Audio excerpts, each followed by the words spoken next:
जो भगवान के लिए नाचते हैं ना, सुन लीजिए, जो भगवान के लिए नाचते हैं दुनिया में उनको कोई नहीं नचा सकता, और जो भगवान के लिए रोते हैं ना उनको दुनिया में कोई नहीं रुला सकता, कोई नहीं रुला सकता। याद रखिएगा, 88,000 ऋषि जैसे आप बैठे हैं, 88,000 ऋषि और सूत जी का आगमन होता है, और जैसे सूत जी आते हैं सबके सब खड़े हो जाते हैं, कहते हैं महाराज आपका ज्ञान करोड़ों सूर्यों के समान है, आप हमारे अज्ञान को नष्ट करके हमें ज्ञान भक्ति और वैराग्य रूपी बुद्धि कैसे प्रकट हो उसका ज्ञान दीजिए। सूत जी महाराज ने कहा कि मैं तुम्हें एक ऐसी दिव्य कथा में प्रवेश करा रहा हूं। 88,000 ऋषि जब इन्होंने प्रश्न किया तो बोले महाराज हम आपसे ये जानना चाहते कि नारद जी जो संत हैं और चिंतित हैं, संत के जीवन में चिंता,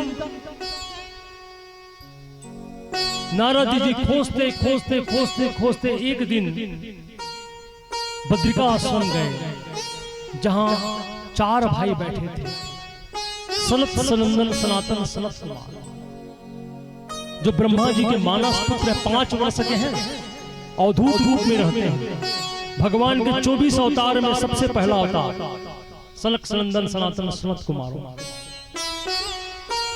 बोले महाराज मैंने अपने जीवन में एक बड़ा विचित्र वाक्य देखा है। बोले क्या देखा आपने? एक स्त्री जो जवान है, एक स्त्री जो जवान है, उसके 2 बेटे मूर्छित अवस्था में हैं और वृद्ध हैं। विचित्र स्थिति मैंने देखा है। तो महाराज आप मुझे बताएं कि मैं उन्हें जागृत कैसे करूं? तो बोले कौन है वो? तो बोले ज्ञान भक्ति और वैराग्य है, ज्ञान भक्ति वैराग्य,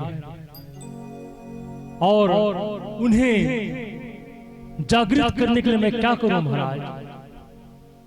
तब उन्होंने कहा कि श्रीमद् भागवत महापुराण ज्ञान सप्ताह यज्ञ करो, उससे वह जागृत हो जाएगा। हरिद्वार में आनंद घाट है, उसी जगह पर श्रीमद् भागवत महापुराण ज्ञान यज्ञ का आयोजन करवाया गया। इस कथा में सिर्फ साधु लोग आते हैं। हम संसारी जरूर दिख रहे हैं लेकिन हम सब साधु हैं। भागवत में एक जगह उल्लेख आता है कि इसके अधिकारी सिर्फ साधु हैं।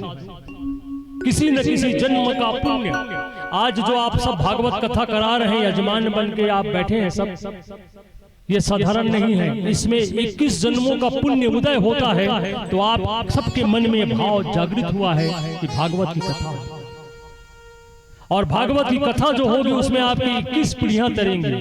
कौन कौन 21 पीढ़ी? 7 आपके माता का कुल, 7 आपके पिता का कुल, और 7 आपके ससुराल का कुल इस भागवत कथा से तर जाए, सब तर जाए, सबकी सदगति हो जाए। घर में कला होता है, चिंता होती है, परेशानी होती है, रोग शोक काम क्रोध लोभ मोह मत्सर अहंकार घर में भरे रहते हैं, तब तक हावी रहते हैं जब तक आप भगवान को अपने हृदय में धारण न करें। जिस दिन आपने भगवान को धारण कर लिया, ये अपने आप वैसे ही गायब होते हैं जैसे सूर्य उदय होने से अंधेरा गायब हो जाता है। अंधेरे को बोलना पड़ता है क्या कि गायब हो जाओ? अपने आप अंधेरा गायब हो जाता है। वैसी ये सारी चीजें जो हमको कष्ट पहुंचाती हैं अपने आप दूर हो जाता है, अपने आप दूर हो जाता है। ये भागवत कथा की ऐसी दिव्य महिमा है। तो सभी मिलकर बोलेंगे राधे राधे।